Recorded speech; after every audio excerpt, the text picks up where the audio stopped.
Hi everyone, welcome back to shine red classes. कैसे हैं आप सब? मैं उम्मीद करती हूँ बहुत अच्छे होंगे। पेपर आप सभी के कैसे गए सभी लोग मुझे कमेंट करके बताएंगे। पेपर मैंने भी देखा, बहुत बढ़िया पेपर आया था। अभी आप अपने ये जो पेपर होने वाले उन पे पढ़ाई करिए, वो पेपर हम बाद में कर लेंगे, उस पर हम डिस्कस पेपर होने के बाद करेंगे। फिलहाल अभी अब उसको मत सोचिए, पहले आपने जो आगे पेपर है उन पे फोकस करिए। जैसा कि आप देख रहे हैं, साइंस का पेपर मैं आपको करवा रही हूँ। क्वेश्चन रिपीट हुए थे, कही हुई बात सामने निकली। शिक्षण अधिगम के बहुत सारे क्वेश्चन रिपीट हुए थे और बाल विकास के भी बहुत ज़्यादा क्वेश्चन रिपीट हुए थे। इसलिए क्वेश्चंस बहुत इंपॉर्टेंट है, ध्यान से देखिएगा, फटाफट देखेंगे, कोई दिक्कत की बात नहीं है। अच्छा लगेगा तो लाइक शेयर सब्सक्राइब जरूर करते हुए जाइएगा। पहला क्वेश्चन देखिए, मछली में सांस लेने के लिए कौन सा अंग पाया जाता है? मछली जो होती है फिशेस, ये किससे सांस लेती, कौन से अंग से, ऑर्गन से? क्या राइट आंसर होगा? फेफड़ा, त्वचा, गलफड़ा, उपयुक्त सभी। चार ऑप्शन दिया है, कौन सा ऑप्शन बेस्ट होगा? मछली का जो सांस लेने का श्वसन अंग है वो अलग है, वो है क्या है? गलफड़ा। क्या कहते हैं? वो गलफड़ा कहते हैं। फेफड़े तो हम लोग लेते हैं, लेकिन जो मछलियां होती हैं उनका जो सांस लेने का ऑर्गन होता है वो गिल्स कहलाता है और हिंदी में उसको हम गलफड़ा कहते हैं। करेक्ट है। आगे बढ़ते हैं, नेक्स्ट देखते हैं। एक गज बराबर होता है, दूसरा क्वेश्चन दिया है, एक गज बराबर होता है 5 फुट के, 4 फुट के, 3 फुट के, 2 फुट के, कितने के बराबर होता है? राइट आंसर क्या होगा? एक गज बराबर कितने फुट के होता है? तो आप सभी को बता दूं, आपस सी ऑप्शन करेक्ट है, 3 फुट के। एक गज बराबर 3 फुट के होता है। आगे चले, नेक्स्ट देखिए, घुलनशील पदार्थों को द्रव्य से पृथक करने की विधि। घुलनशील जो पदार्थ होते हैं, मैटर सब्सटेंस है, उनको द्रव्य से पृथक करने, अलग करने की जो विधि होती है वो कौन सी है? छानना, तलछटीकरण, निथारना या वाष्पन? फटाफट बताइए राइट आंसर क्या होगा आप सभी की। तो आपको तीसरा बताना चाहूंगी, राइट आंसर आप सभी यहाँ पे चूज करेंगे, वो है वाष्पन क्रिया। आगे बढ़े, इसके थ्रू आप जो है पृथक कर सकते हैं, ये बेस्ट विधि है। नेक्स्ट देखिए, पहलवान को भार उठाने के लिए कौन सा बल, जो पहलवान होते हैं ये जो भार उठाते हैं उनमें जो ये बल लगता है वो कौन से बल का प्रयोग करते हैं? पेशी, चुंबकीय, विद्युत या उपयुक्त सभी? तो राइट आंसर आपको बताना चाहूंगी, वो पेशी बल का, मसल्स पावर का यूज करते हैं, मसल्स फोर्स का, मस्कुलर फोर्स का। करेक्ट है। आगे चले, नेक्स्ट देखते हैं, हम आराम से करेंगे, फटाफट जल्दी थोड़ा देखेंगे क्योंकि आपको बहुत कुछ रिवाइज करना है। नेक्स्ट देखिए, चने के बीज में 2 हल्के पीले रंग की जो संरचनाएं पाई जाती हैं उनको कहते हैं चना होता है। चने के ऊपर की जो कवरिंग होती है उसको आप आउटर कवरिंग को हटा दिए तो 2 पीले पीले कलर के दल पाए, 2 दल पाए जाते हैं ना, डाइकॉट पाया। चना जो होता है वो डाइकॉट होता है, ठीक है। तो वो जो रहता है वो चीज़ क्या होता है, उसको हम हिंदी में, इंग्लिश में डाइकॉट कहते हैं, हिंदी में क्या कहते हैं? राइट आंसर क्या होगा? बीज, चोल, भूण, मूलांकुर, बीज पत्र। आप सभी को बताना चाहूंगी, चने के जो 2 पीले हल्के रंग के होते हैं, 2 स्ट्रक्चर आपको दिखते हैं छोटे छोटे से, वो आपको क्या होते हैं? वो बीज पत्र कहलाते हैं। क्या कहते हैं? आप उसको बीज पत्र कहते हैं। आगे चले, कोई दिक्कत? नेक्स्ट वन देखिए, 6th है, दही को मथनी द्वारा तीव्र गति से मथने से प्राप्त मक्खन को पृथक करने की विधि का नाम। दही जो होती है कर्ड, उसको मथने के द्वारा आप उसको बहुत ही फास्ट स्पीड में मथ रहे हैं, ठीक है। अब उसको मथने के बाद उसमें से मक्खन को आप अलग कर रहे हैं, मक्खन को निकालने की विधि क्या होगी? ऊर्ध्वपातन होगी, तलछटीकरण, निष्पादन या अपकेंद्रण होगी? बताइए राइट आंसर क्या होगा? 6 का राइट आंसर क्या होगा?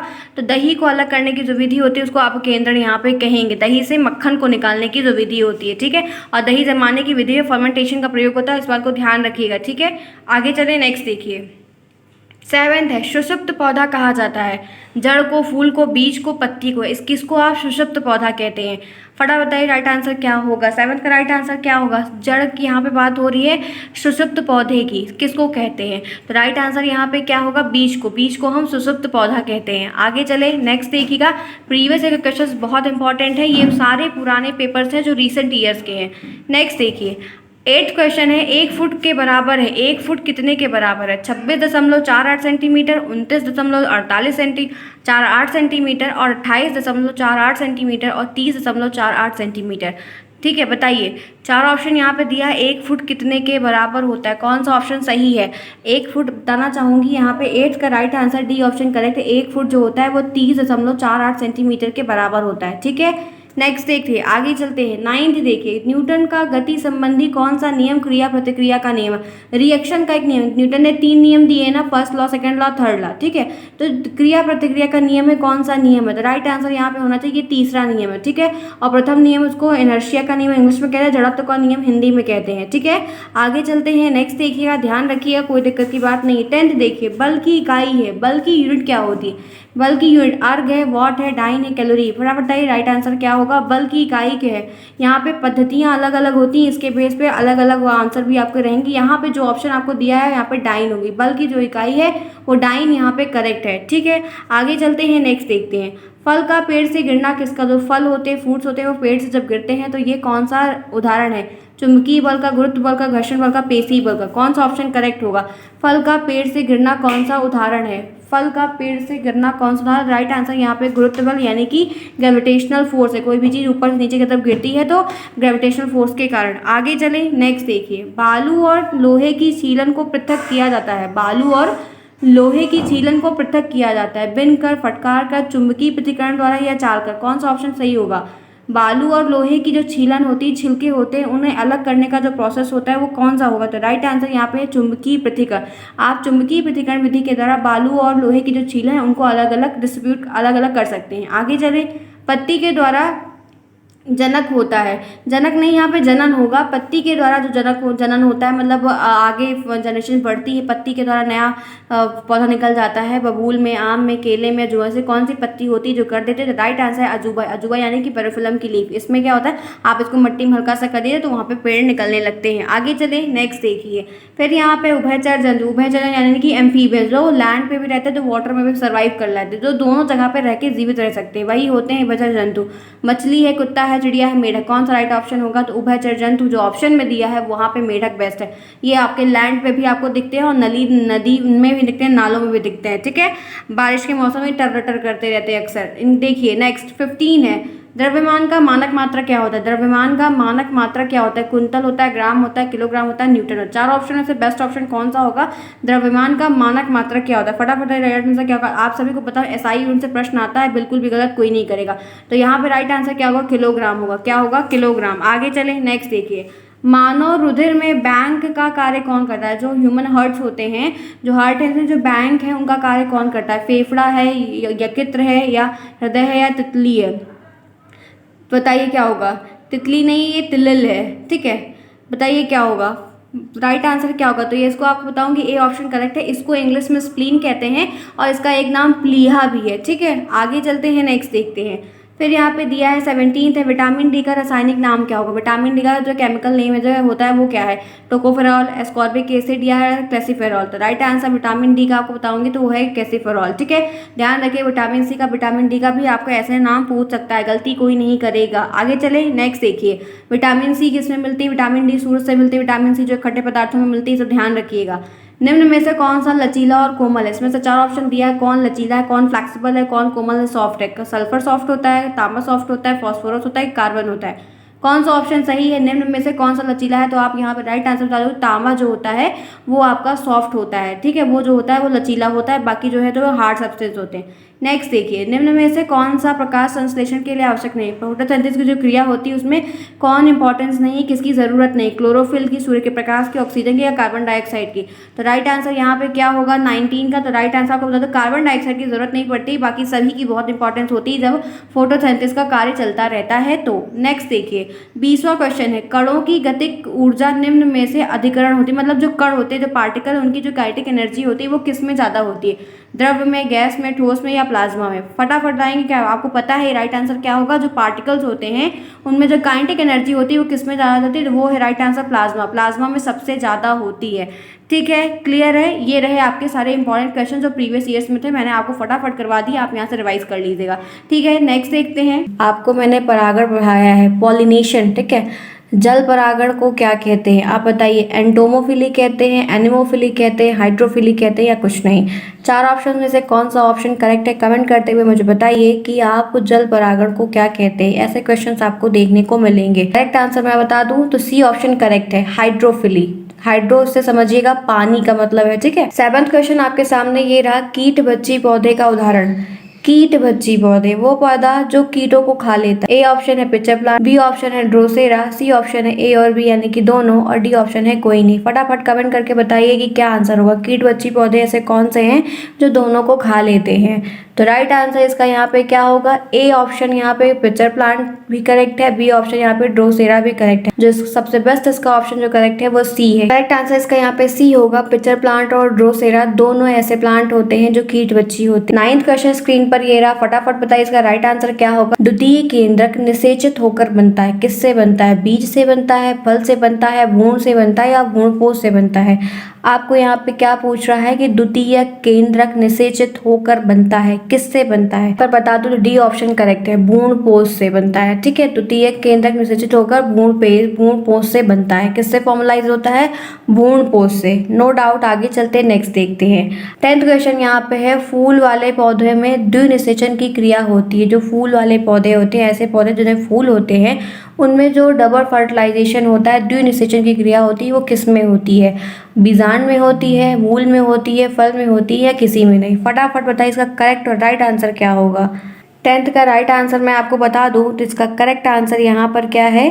बीजांड में। ए ऑप्शन इसका करेक्ट है, बीजांड में। 11th क्वेश्चन आपके सामने ये रहा, मक्के के पौधे में परागण होता है। जो मक्के का प्लांट होता है, मेज का प्लांट कहते हैं उसको, उसमें जो परागण पॉलिनेशन होता है वो किसके थ्रू होता है? वायु के थ्रू होता है, या जल के थ्रू होता है, या मक्खियों के थ्रू होता है, या नन? तो करेक्ट आंसर इसका यहाँ पे क्या होगा? क्या हवा के थ्रू हो जाता है, या जल के द्वारा भाव से होता है, या कीट को द्वारा, या मक्खियों के द्वारा? कौन सा ऑप्शन इसमें करेक्ट होगा?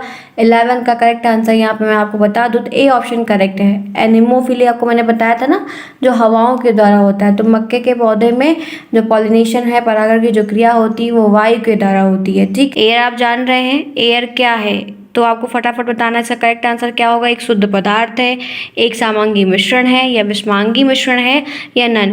कुछ नहीं है। तो आपको बताइए, वायु जो आप जान रहे हैं, देख रहे हैं, एयर क्या है? एक शुद्ध पदार्थ है। इनका राइट आंसर यहाँ पे है, बी ऑप्शन करेक्ट है। ये एक समांगी मिश्रण है। समांगी को इंग्लिश में होमोजेनस बोलते हैं। ये क्या है? एक 14 क्वेश्चन आपके सामने ये रहा कि समांगी मिश्रण है। होमोजेनस मिक्सचर और हेटेरोजेनस मिक्सचर दो होते हैं। समांगी मिश्रण होता है और विषमांगी मिश्रण होता है। ठीक है, अब समांगी मिश्रण होमोजेनस मिक्सचर है। अब आपको ऑप्शन में बताया है, अब आपको ऑप्शन दिया है पानी और बालू, पानी और चीनी, पानी और मिट्टी का तेल, और पानी और शहद। तो आपको बताना है करेक्ट आंसर क्या होगा। ऐसा कौन सा सोल्यूशन है, ऐसा कौन सा मिक्सचर है जो होमोजेनस है? करेक्ट आंसर यहाँ पे बी ऑप्शन है, पानी और चीनी। क्या है पानी और चीनी? ये क्या है? ये एक होमोजेनस मिक्सचर है। होमोजेनस का मतलब आपको समझ में आ रहा है कि मैं फिर भी बता देती हूँ। होमोजेनस का मतलब होता है कि आप पानी में चीनी को घुलाएंगे तो क्या होगा? चीनी घुल जाएगी ना, पानी मीठा हो जाएगा। लेकिन पानी में आप बालू को घुलाएंगे तो बालू घुल जाएगा? नहीं घुलेगा।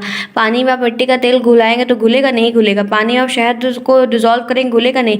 लेकिन चीनी क्या होती है? चीनी और नमक ये सब क्या होते हैं? पानी में डिजोल्व हो जाते हैं। तो ये एक मिक्सचर बन जाते हैं, होमोजेनस मिक्सचर बन जाते हैं। ठीक, 15th क्वेश्चन आपके सामने ये रहा, खाद्य श्रृंखला में प्रथम है। जो ये फूड चेन होती है, फूड चेन ध्यान रखिएगा, फूड चेन और फूड वेब दो चीजें हैं, ध्यान रखिएगा एकदम से। तो जो ये फूड चेन होती है उसमें सबसे आगे सबसे पहले कौन रहता है या कौन होता है? किसका पद होता है?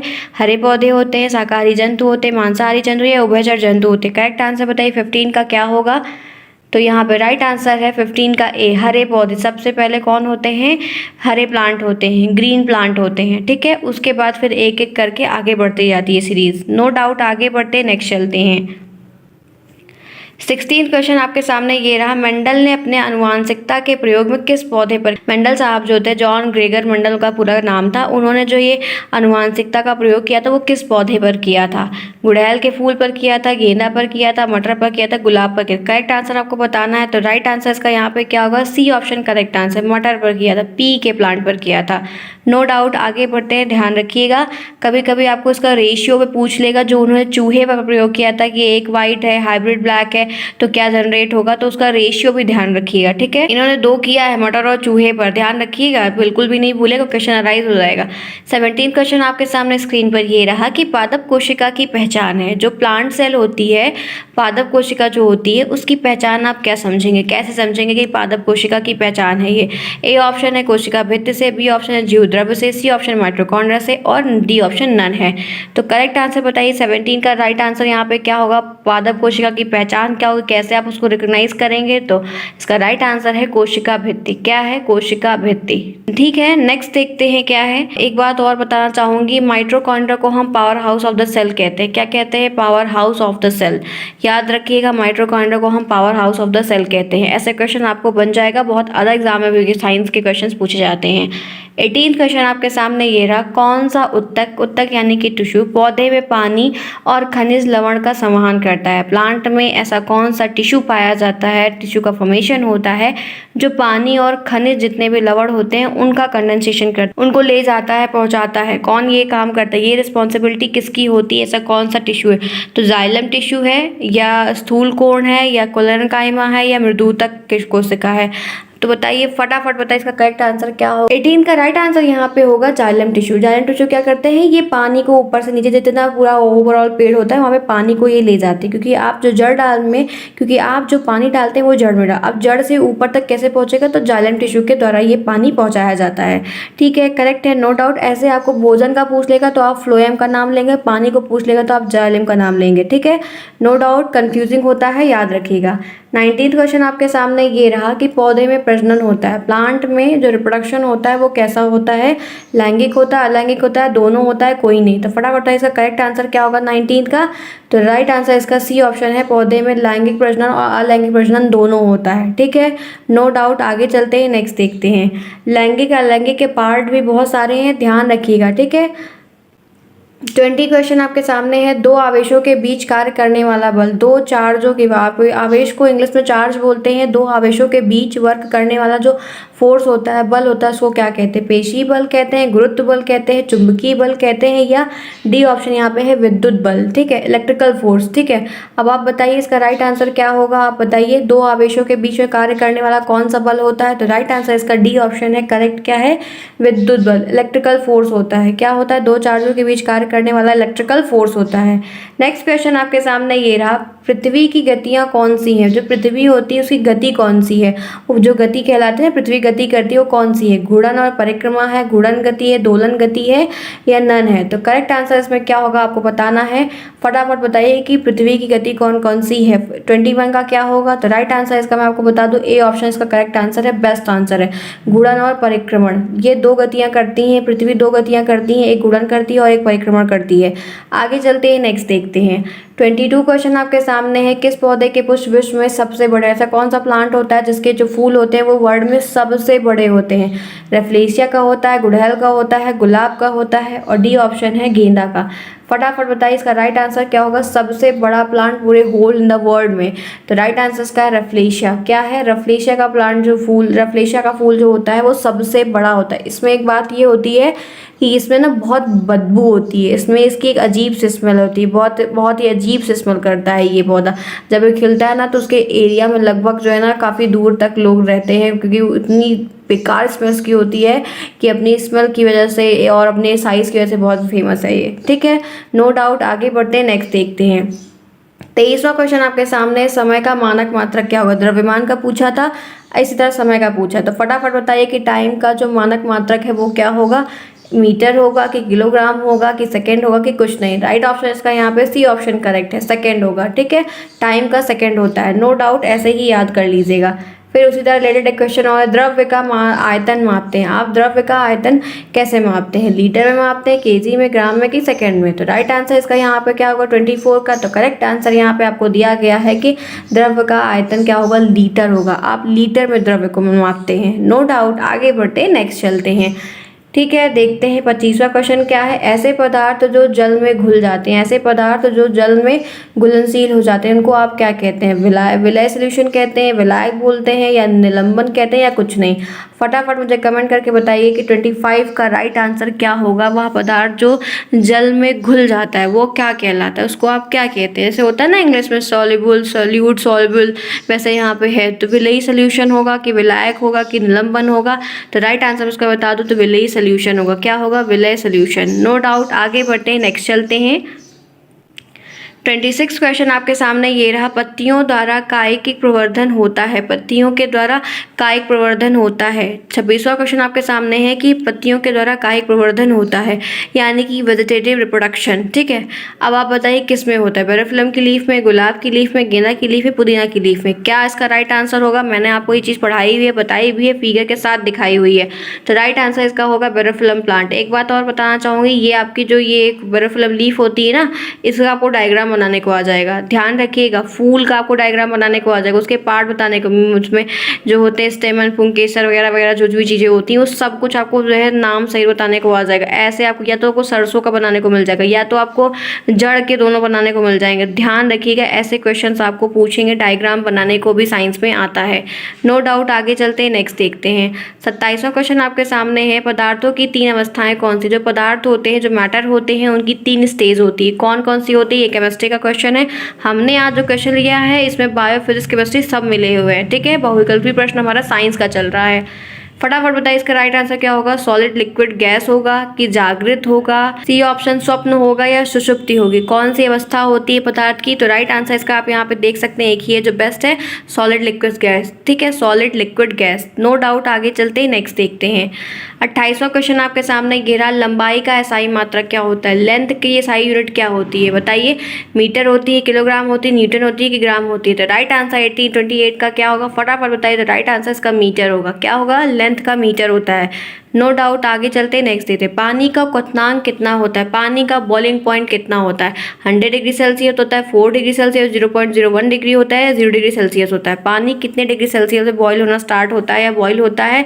तो राइट आंसर इसका यहाँ पे क्या है? 100 डिग्री सेल्सियस। क्या है? 100 डिग्री सेल्सियस, नो डाउट, किसी को भी डाउट नहीं होना चाहिए। आगे चलते ही नेक्स्ट देखते हैं। 30वां क्वेश्चन आपके स्क्रीन पर ये है। 1 फुट के बराबर होता है। 1 फुट कितने के बराबर होता है? ए ऑप्शन है 0.3048 मीटर, या 12 इंच के, या दोनों के, या कोई नहीं। 1 फुट कितने के बराबर होता है? आपको ऐसे कुछ यूनिट्स भी याद रखनी होगी, ठीक है। तो 1 फुट करेक्ट आंसर इसका यहाँ पे है सी ऑप्शन। ए और बी दोनों करेक्ट है। 0.3048 मीटर भी होता है और 12 इंच के बराबर भी होता है 1 फुट। कभी ना समाप्त होने वाले प्राकृतिक संसाधन कौन से हैं? ऐसे कौन से संसाधन बताइए जो कभी नहीं समाप्त होते हैं? तो वो है मिट्टी, मिट्टी कभी खत्म होगी। सॉइल कभी नहीं। एनर्जी, ऊर्जा, और हवा, एयर, एक्सेट्रा। अभी उससे भी ज़्यादा बहुत सारे ऐसे संसाधन हैं जो समाप्त होते हैं और ना समाप्त होते हैं। दोनों संसाधन होते हैं, दोनों कैटेगरी वाइज क्लासिफाई किया गया और दोनों पूछा है। तो यहाँ पे क्या पूछ रहा है कि प्राकृतिक संसाधन का वह नाम बताइए जो कभी नहीं समाप्त होंगे। तो सॉइल है, एनर्जी है और एयर है, ठीक है। बात अपने नेक्स्ट क्वेश्चन की तरफ आगे बढ़ते हैं। जीवधारियों में किन कारणों से अनुकूलन होता है? जो जीवधारी होते हैं उनमें किन वजह से अनुकूलन होता है? तो जीवधारियों में जो अनुकूलन होता है, जो अडाप्टेशन होता है, वो वातावरण के कारण होता है, भोजन के कारण होता है, भोजन की उपलब्धता के कारण होता है। वो अनुकूलन क्या है कि वहाँ की परिस्थिति के अनुसार ढल जाना, वहाँ की परिस्थिति के अनुसार चेंज हो जाना। अनुकूलन में वातावरण, आप कहीं रह रहे हैं, वहाँ पे खाने की उपलब्धता नहीं है तो आप वहाँ से पलायन करेंगे, हटेंगे, या जो अवेलेबल होगा वही खाएंगे। एनवायरनमेंट में कोई दिक्कत है, या तो आप वही झेलेंगे या तो आप वहाँ से हटेंगे। तो यही चीज़ें होती हैं, ये अनुकूलन होता है, ये अडाप्टेशन होता है कि वहाँ की जो चीज़ें अवेलेबल है उसी के अनुसार आपको रहना है, आपको रहना पड़ेगा। तो ये क्या आया, खुद में एक सडनली चेंज आया, ठीक है। बात आगे बढ़ते हैं। आज का नेक्स्ट क्वेश्चन यहाँ पर है, पौधे के कितने भाग हैं, कितने पार्ट है पौधे का? एक पौधा होता है, उसके कितने मेन पार्ट होते हैं? तो एक रूट होती है, एक स्टेम होती है और एक लीफ होती है। ये तीनों ही बहुत इंपॉर्टेंट है क्योंकि सारा रोल इन्हीं तीनों का होता है एक पौधे की लाइफ साइकिल को चलाने के लिए। सबसे इंपॉर्टेंट यही तीन है, जड़ है, तना है, पत्ती है, ठीक है। नेक्स्ट क्वेश्चन, आज का हमारा 4th क्वेश्चन यहाँ पर है कि सिनकोना औषधि का औषधि गुण बताइए। जो सिनकोना औषधि का एक हमको मेडिसिनल कैरेक्टरिस्टिक बतानी है, वो क्या है कि सिनकोना में छाल प्रयुक्त होती है। सिनकोना एक वृक्ष है, उसके बॉडी पे छाल रहती है। जैसे नीम का पेड़ देखा ही होगा, तो नीम के पेड़ के ऊपर देखिए ऐसा छाल टाइप का निकलता है ना, पतला पतला सा, उसकी मतलब ऐसे अजीब सा रहता, बना रहता है। तो अक्सर क्या होता है, चोट वगैरह कहीं कहीं लगती है तो उसको घिस करके और वहाँ पे लगाया जाता है, क्योंकि नीम का पौधा एंटीबैक्टीरियल होता है। तो सिनकोना में छाल प्रयुक्त होती है जो मलेरिया के उपचार में लाभदायक होती है। किसके उपचार में? मलेरिया के उपचार में। ये टेट के ईवीएस में पूछा जाता है, भरमार है इसकी, इस क्वेश्चंस की। तो सिनकोना औषधि का औषधि गुण क्या है कि ये छाल, उसमें इस पेड़ में छाल प्रयुक्त होती है उसके आउटर कवरिंग पे, और ये मलेरिया, जो जिसको मलेरिया हो जाता है उसके उपचार में इसको यूज़ किया जाता है, ठीक है। बात इंपॉर्टेंट क्वेश्चन है, चलिए आगे बढ़ते हैं। आज का 5th क्वेश्चन है, जनन के प्रकार बताइए। जो ये प्रजनन की प्रक्रिया होती है, रिप्रोडक्शन होता है, इसके प्रकार है। तो इसके प्रकार 2 हैं, एक लैंगिक है, एक अलैंगिक है, एक सेक्सुअल है, एक असेक्सुअल है, ठीक है। बात आगे बढ़ते हैं, हम इन सब चीज़ों के बारे में डिटेल में डिस्कस करेंगे, काफ़ी इंटरेस्टिंग टॉपिक होता है ये। फिर यहाँ पे 6th है, बीजों के अंकुरण के लिए कौन सी परिस्थितियाँ आवश्यक है? जब आप बीज का अंकुरण कर रहे हैं तो कौन सी परिस्थिति आवश्यक है? किस टाइप का टेम्परेचर, किस टाइप का एनवायरनमेंट, किस टाइप की कंडीशन को फुलफिल करेंगे तभी बीज का जमाव होगा, तभी बीज का अंकुरण होगा। क्या क्या चाहिए आपको बीज के अंकुरण करने के लिए? तो यहाँ पे 3 चीज़ें हैं। एक तो हवा चाहिए, हवा के हिसाब से भी बीज का जमाव होता है। जैसे कि कभी कभी होता है कि आप ठंडी में गर्मी के बीज जमाइए, नहीं जमेगा, और गर्मी में आप ठंडी के बीज जमाइए तो नहीं जमेगा, बहुत कम चांसेस है कि वो जमे। ठीक है बात। फिर सेकंड है पानी, उन्हें पानी चाहिए। आप पानी तो मान लीजिए अवेलेबल करें, लेकिन रेगिस्तानी एरिया में पानी की भी प्रॉब्लम्स होती है। फिर ताप है, टेम्परेचर है, जो ह्यूमिडिटी वगैरह होती है उन सबको भी मेंटेन करना पड़ता है, उन सबको भी देखना पड़ता है कि क्या कैसे है, क्या बीज का जमाव होगा, उसके लिए उचित टेम्परेचर है या नहीं है। ठीक है बात। नेक्स्ट क्वेश्चन आगे चलते हैं। आज का 7th क्वेश्चन मैंने यहाँ पर लिया है कि वर्तमान में जिस मात्रक प्रणाली का उपयोग हो रहा है उसे क्या कहते हैं। आज प्रेजेंट टाइम में जिस हम मेजरिंग सिस्टम का यूज़ कर रहे हैं अपनी काउंटिंग्स के लिए, यूनिट काउंटिंग के लिए, तो वो क्या है? तो आजकल अंतर्राष्ट्रीय स्तर पर मान्य प्रणाली, जो इंटरनेशनल लेवल पर एकदम फिक्स लैंग्वेज है, जिसको अप्रूवल मिला हुआ है, वो सिस्टम इंटरनेशनल डी यूनिट है, जिसको हम फ्रेंच भाषा में, फ्रेंच लैंग्वेज में मात्रकों की अंतर्राष्ट्रीय प्रणाली कहते हैं। इसे अक्षर SI से इंडिकेट करते हैं। अब तो होता है ना, इसकी SI ऊर्जा की SI यूनिट, ये SI इंटरनेशनल सिस्टम, ये चीज़ें, इस प्रणाली का हम यूज़ करते हैं। आज की जितनी भी मानक गिनतियां हैं, मानक ऊर्जाएं हैं, जितने भी मानक शब्द हैं, जितने भी मात्रक प्रणालियां हैं, आज के समय में हम SI पद्धति का यूज़ करते हैं। ठीक है बात। Next question. आज का 8th क्वेश्चन मैंने यहाँ पर लिया है कि लंबाई का SI मात्रक क्या है। अभी हमने पढ़ा लंबाई का SI मात्रक क्या है, तो लेंथ का SI मात्रक जो है वो मीटर है। क्या है? मीटर है। इंपॉर्टेंट है, कई बार ऑब्जेक्टिव में भी पूछ लेता है ये, DLED में। ठीक है बात। Next question. आज का 9th क्वेश्चन मैंने यहाँ पर लिया है कि 12 इंच बराबर कितना होता है। तो 12 इंच बराबर 1 फुट में 12 इंच होते हैं, तो 12 इंच बराबर 1 फुट होता है। कितने फुट होते हैं? 1 फुट होते हैं। ये DLED के ऑब्जेक्टिव में आता है, क्वेश्चन आया भी है। नेक्स्ट क्वेश्चन यहाँ पर है 10th क्वेश्चन आज का, 1 गज में कितने फुट होते हैं। तो 1 गज में 3 फुट होते हैं। इन सब चीज़ों को याद कर लीजिए। जो बच्चे मैथ साइड के हैं उन्हें तो कोई दिक्कत नहीं, लेकिन अदर बैकग्राउंड के बच्चों को प्रॉब्लम होती है, थोड़ा याद कर ले कुछ चीज़ों को। तो कोई याद करने में कोई बुराई नहीं है, मैं याद करने पे ही फोकस नहीं कर रही, बट कुछ चीज़ें को आप याद कर लीजिए, मल्टीपल टाइम देख लीजिए तो चीज़ें रिपीट हो जाएंगी, तो कोई दिक्कत नहीं होगी। ठीक है बात। नेक्स्ट क्वेश्चन आगे बढ़ते हैं। आज का 11th क्वेश्चन यहाँ पे है कि आयतन किसे कहते हैं, दैट मीन वॉल्यूम किसे कहते हैं। तो किसी वस्तु के द्वारा घेरे गए स्थान को उस वस्तु का आयतन कहते हैं। कोई सामान है, जैसे ये एक प्लेस है, ठीक है, इसमें यहाँ पे मैंने एक टुकड़ा रख दिया, एक गत्ते का टुकड़ा रख दिया। तो ये जो गत्ते का टुकड़ा है, ये जितना स्थान घेर रहा है, जितने भी एरिया को ये कवर कर रहा है, ये पूरा एरिया उसका क्या है, उसका वॉल्यूम कहलाएगा। इसके नीचे ये जितना एरिया कवर करा है, ये पूरा एरिया जो है उसका वॉल्यूम कहलाएगा कि इस गत्ते के टुकड़े का वॉल्यूम ये है। यहाँ पे सब छोटे छोटे कुछ और सामान रखे हैं, ठीक है। तो ये जितने भी एरिया को ये लोग कैप्चर करेंगे, जितने भी एरिया को ये लोग ढके रहेंगे, ये सब क्या कहलाएंगे, उस वस्तु का आयतन कहलाएगा। यही कह रहा है, किसी वस्तु के द्वारा घेरे गए स्थान को उस वस्तु का आयतन कहते हैं। आयतन किसका? इस वस्तु का आयतन, ये जो वस्तु है इसका आयतन, क्योंकि इसने स्थान घेरा है ना, इस वजह से। ठीक है बात। आगे चलते हैं, क्वेश्चन आता है ये। फिर है आज का 12th क्वेश्चन, MKS पद्धति, MKS, ठीक है, मीटर किलोग्राम सेकेंड पद्धति के मूल मात्रक क्या है। मीटर का लेंथ होता है, मास का किलोग्राम होता है, और टाइम का सेकंड होता है। MKS पद्धति, इसी से मीटर का लेंथ, मास का किलोग्राम, समय का सेकंड। ठीक है बात। आगे बढ़ते हैं। ये इंपॉर्टेंट था, 12th क्वेश्चन कई बार पूछा जाता है। आज का 13th क्वेश्चन यहाँ पर है, गति के प्रकार कितने हैं। जो गति है इसके कितने प्रकार है, स्पीड के कितने टाइप हैं। तो बहुत सारे टाइप हैं, मैंने यहाँ पे 4 टाइप बताए हैं जो इम्पॉर्टेंट है, जिससे बेसिकली क्वेश्चंस पूछे जाते हैं। पहला यहाँ पे रेखीय गति है, दैट मीन लीनियर मोशन, ठीक है। दूसरा यहाँ पे वृत्तीय गति, that mean circular motion, that mean circular motion. Third यहाँ पे घूर्णन गति है, that mean rotational motion, that mean rotational motion. Fourth यहाँ पे दोलन गति है, दैट मीन ऑक्सीलेशन मोशन। ठीक है, अब मैं इन चीज़ों के बारे में टॉप बता देती हूँ कुछ चीज़ें डिटेल में। जैसे रेखी गति है, ये सबसे इम्पॉर्टेंट होती है। सर्कुलर गति, गोल गोल किसी घुमावदार मोशन में। घुड़न गति, किसी चीज़ को ऊपर से ज़्यादा रोटेशनल कोई चीज़ ढकेल दी जाए तो वो ढलनते ढलनते पहुँच जाए। ऑक्सीलेशन मोशन, जैसे वो पेंडुलम वाली घड़ी आती है, वो ऑक्सीलेशन का सबसे एग्जाम्पल होती है, कभी इधर टन टन टन टन करती है ना, इस टाइप की। ठीक है बात, अभी आप यहाँ पे प्रकार जानिए, जब हम इसके बारे में डिटेल में पढ़ेंगे तो डिस्कस करेंगे। आज यहाँ का 14th क्वेश्चन आज का है यहाँ पे, रेखी गति क्या है?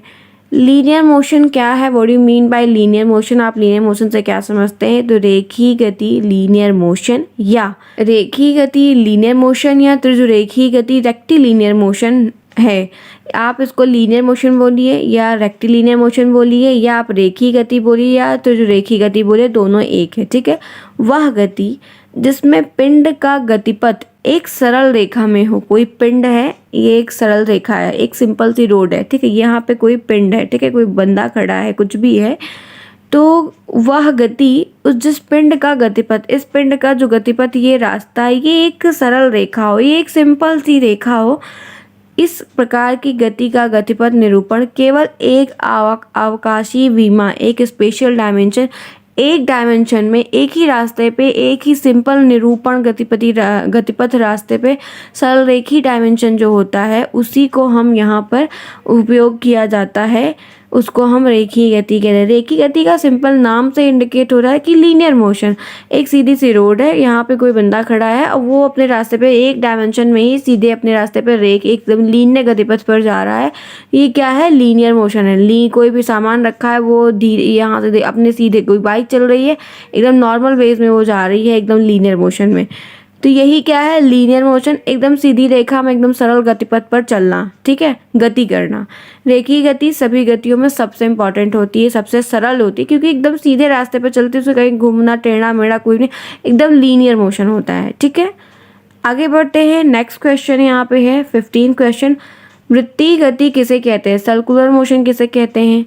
जब कोई वस्तु किसी वृत्ताकार मार्ग पर गति करती है तो इस वस्तु को वृत्तीय गति कहते हैं। जैसे यहाँ पे कोई रास्ता है, यहाँ पे कोई गोला सा बॉल है, कुछ भी है, तो ये वृत्तीय गति से घूम जो है गोल गोल गोल गोल करके ऐसे रास्ते ऐसे गोल गोल करके मोशन का, ऐसे कोई बॉल नचाइए आप, तो वो चीज़ें होती हैं। ठीक है बात। नेक्स्ट क्वेश्चन, आगे बढ़ते हैं। दोलन गति किसे कहते हैं? दोलन गति, ऑक्सीलेशन मोशन किसे कहते हैं? अब देखिए, यदि कोई पिंड आवर्त गति करते हुए एक निश्चित पथ पर किसी निश्चित बिंदु के सापेक्ष इधर उधर गति करे, एक निश्चित पर, ये बिंदु है, ये उसका पथ है, अब ये इधर, मतलब जैसे होता है ना, ये बन गया पूरा, अब इसमें ये पेंडुलम लटका, अब ये इधर फिर इधर फिर इधर फिर इधर। ठीक है, तो एक गतिपथ करे, इस प्रकार की गति को कंपन गति, दैट मीन वाइब्रेशन मोशन या ऑक्सीलेशन मोशन कहते हैं। कोई पिंड है, अपनी एक आवर्त गति पर, अपनी एक फिक्स टाइम पर गति करते हुए एक निश्चित, एक फिक्स रास्ते पर, एक निश्चित पॉइंट पर के सापेक्ष इधर उधर लेफ्ट राइट गति करे, तो इस प्रकार की गति को हम वाइब्रेशन मोशन या ऑक्सीलेशन मोशन कहते हैं। ठीक है बात, आगे बढ़ते हैं। आपको कोई भी दिक्कत हो आप कमेंट के थ्रू पूछ सकते हैं। नोट्स आपको मैं कमेंट बॉक्स में पिन कर दूंगी, आप वहां से लेके टेलीग्राम चैनल पर ज्वाइन कर लीजिएगा और वहां से अपनी नोट्स को प्रिपेयर करिए, मल्टीपल टाइम रिवाइज करिए, एग्जाम में जाइए, अच्छा आंसर राइट करिए और 90% से ज़्यादा बनाइए। ठीक है बात, आगे बढ़ते हैं। आज का 17 क्वेश्चन यहाँ पे है कि द्रव्यमान का मात्रक क्या है? तो द्रव्यमान का किलोग्राम है। मास का मात्रक जो है वो क्या है? किलोग्राम है। ठीक है बात, ऑब्जेक्टिव में ऐसे क्वेश्चन अराइज होते हैं।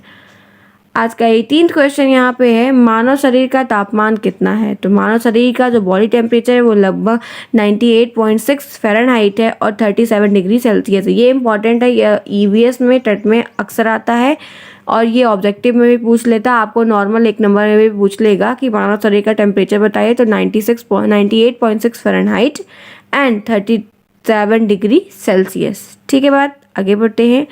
आज का नेक्स्ट क्वेश्चन यहाँ पे है, गति किसे कहते हैं? समय के अनुसार किसी वस्तु या उसके भाग की स्थिति में आए परिवर्तन को गति कहते हैं। समय के अनुसार टाइम इंटरवल को देखते हुए कोई अगर सामान है, कोई वस्तु है, उसमें उसके जो हिस्से हैं उसमें कोई परिवर्तन आता है, स्थिति सिचुएशन के हिसाब से कोई चेंजेस आता है, तो उसको हम गति कहते हैं। समय के अनुसार कोई एक रास्ता है, अभी यहाँ पे था, फिर उसमें कुछ गति हुई तो यहाँ पहुँचा, तो समय के अनुसार क्या हुआ, वो चेंज हुआ, वो ट्रेवल किया। तो समय के अनुसार किसी वस्तु या उसके भाग की स्थिति में, उसकी पोजीशन में, पहले यहाँ था फिर यहाँ पहुँचा, पोजीशन भी चेंज हुई, तो कोई परिवर्तन जो आता है उसी को हम गति कहते हैं। ठीक है बात, आगे बढ़ते हैं। आज का 20th क्वेश्चन यहाँ पे है, बल किसे कहते हैं? दैट मीन फोर्स किसे कहते हैं? तो बल वह धक्का या खिंचाव है जो एक वस्तु पर आरोपित होता है। बल जो फोर्स होता है एक धक्का है या एक खिंचाव है, स्ट्रेच है, जो एक वस्तु पर आरोपित होता है, जो एक वस्तु पर लगाए से कोई सामान है। ठीक है, ये स्टेबल है, एकदम स्टेबल, स्थिर रुका हुआ है। जब तक आप इस पर कोई एक्सटर्नल फोर्स नहीं लगाएंगे, आप इसको धक्का नहीं देंगे, आप इसको ठेलेंगे नहीं, आप इसको खींचेंगे नहीं, तब तक ये आगे नहीं बढ़ेगा। तो क्या हुआ, ये एक स्थान पर फिक्स्ड है। अब यही बोल रहा है कि एक वस्तु पर जब हम आरोपित बल करते हैं तो उसी को हम इस पर कोई फोर्स लगाएंगे तभी तो ये मूव होगा। जब हम इस पे एक फोर्स का अप्लाई करेंगे सामान पे तभी तो ये आगे बढ़ेगा। तो क्या हुआ, एक वस्तु पर आरोपित क्या किया गया, बल या धक्का या खिंचाव, इसी को हम बल कहते हैं, फोर्स कहते हैं। ठीक है बात। आज का नेक्स्ट क्वेश्चन यहाँ पे है, जो 21 क्वेश्चन है कि पौधे में जड़ का उपयोग क्या है? जो रूट्स होती है प्लांट्स में, उसका क्या इंपॉर्टेंस है, क्यों ज़रूरी है? तो जड़ें मिट्टी के कणों को परस्पर बांधे रखती है। जो सॉइल के इम्पॉर्टेंट एलिमेंट हैं, जो तत्व होते हैं, उनको रूट्स जो होती है अपने पास कंबाइन करके रखती है, उनको बांधे रखती है। ये जड़ें बहुत प्रकार की मूसला जड़ें होती हैं, अपस्थानिक जड़ें होती हैं, ऐसे जड़ें होती हैं। ये इतनी रूट्स इनके अंदर निकली होती है कि ये फैले होते हैं ढेर सारे। अब इनके आसपास जितनी भी मिट्टियाँ रहती हैं, अंदर ही तो रहते हैं ये, तो ये क्या करेंगे, इनके पास की जितनी भी खनिज लवण रहेंगे उनको अपने अंदर ही ये समेटे रहेंगे, उनको बांधे रहेंगे, कहीं बहने नहीं देंगे। ठीक है, क्योंकि ये पौधे के लिए आवश्यक है। और पौधे के भूमि में स्थिर, अभी इनकी जड़ें इतनी झकड़ा हो गई हैं और ये फैलती जा रही है, रुकती नहीं। जहाँ जहाँ इनको स्प्रे मिलेगा ये फैलती जाएंगी ऐसे ऐसे। तो क्या होगा, स्टेबिलिटी तो बनेगी। आप जितनी एरिया कवर करते जाओगे घर उतना ही तो बड़ा होता जाएगा, आप उतना ही तो मजबूत बनते जाओगे। तो ये जितनी एरिया ये कवर करते हैं जड़ों के पूरा फैलते फैलते, तो उतना ही पेड़ क्या होता है, स्टेबल होता है, उतना ही मजबूती के तहत वो हमेशा खड़ा रहता है लॉन्ग लाइफ तक। ये जो सफ़ेदा के पेड़, पीपल के पेड़, आम के पेड़, बरगद के पेड़, नीम के पेड़ रास्ते में आपको दिखते हैं, लोग भी लगाते हैं, तो कैसे इतने स्टेबल रहते हैं। कभी कभी उनको पानी नहीं मिलता है, देखिए, लेकिन क्योंकि उनकी जड़ें इतनी गहराई तक फैल जाती है कि उनको पानी अंडरग्राउंड लेवल से मिल जाता है और स्टेबिलिटी भी उनकी बनी रहती है। वो जीवित हंसते खुशहाल रहते हैं, बहुत सारे काम भी आते हैं। आप ये सब काम भी जानते हैं, क्वेश्चंस बहुत अराइज होता है इन सब चीज़ों से। फिर यहाँ पे है, ये पौधे पोषण के लिए ज़रूरी खनिज लवण को भूमि से, जो ये पौधे होते हैं, जो ये जड़ें होती हैं, इन्हीं जड़ों के द्वारा एक तो ये स्टेबल रहते हैं, कड़ों को परस्पर बांधे रहती है, और जो खनिज लवण होते हैं उनको भूमि से ये अवशोषित करते हैं। ये जो भूमि होती है भूमि से ही लेते हैं, फिर तनों के माध्यम से, स्टेम के माध्यम से ये ऊपर तक पहुँचाते हैं। हम देखते हैं कि पौधे जड़ सिर्फ एक नहीं होती, पौधे की जो जड़ें होती है वो सिर्फ एक नहीं होती, क्योंकि मल्टीपल जड़ें होती हैं, बहुत सारी जड़ें होती हैं जो स्टेबिलिटी को बना के रखती हैं, पौधे के बांध के रखती हैं। फिर जो खनिज लवण तत्व होते हैं वो जड़ के माध्यम से तनों को तो जाता है, तनों से फिर वो पेड़ में पूरी टहनियों में, शाखाओं में फैलता है। तो ये जड़ का काम होता है, जड़ का काम मुख्य होता है। जड़ जो होती है वो एकदम बेस होती है, ये नहीं रहेगी तो कोई पेड़ जीवित ही नहीं रहेगा। ठीक है बात। आज का ये लास्ट क्वेश्चन था। Thanks for watching. आज हमने टॉप 21 क्वेश्चंस को डिस्कस किया है, साइंस के जो क्वेश्चंस पूछे जाते हैं, जो कि बहुत इंपॉर्टेंट है। इसी तरह के क्वेश्चंस आपको आते हैं, एसआई यूनिट से बहुत क्वेश्चन पूछे जाते हैं, और वो जो मात्रक होते हैं उनसे क्वेश्चन पूछे जाते हैं, जो स्पीड है, फोर्स है, टाइप ऑफ फोर्स है, फिजिक्स के क्वेश्चन आते हैं, बायो के क्वेश्चन आते हैं। तो इसमें बहुत कोई टफ की बात नहीं, आप इन चीज़ों को पढ़ें, सिर्फ आपको रिवाइज करना है। आई होप आपको ये वीडियो पसंद आया होगा।